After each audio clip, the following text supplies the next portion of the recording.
শুনুন, আল্লাহ রাসূল বলছেন খায়রুন নিসা, সবচেয়ে ভালো মহিলা। রাসূল সাল্লাল্লাহু আলাইহি ওয়াসাল্লাম বলছেন জান্নাতি মহিলা কে? এক, স্বামীর সাথে কথা বললে হাসি মুখে বলে। দুই, স্বামী আদেশ করলে পালন করে। তিন, স্বামী যখন বাড়িতে থাকে না তখন নিজেকে হেফাজতে রাখে, মোবাইলে কারো সাথে কথা বলে না,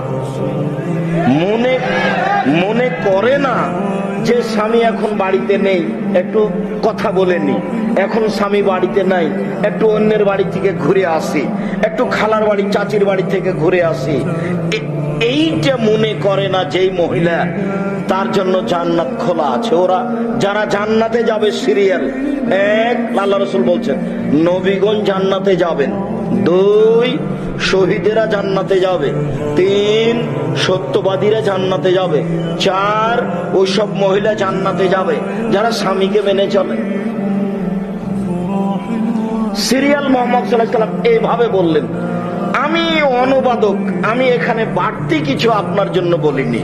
আমি আপনাকে বলছি স্বামীকে মেনেই চলতে হবে, এটাই জান্নাত।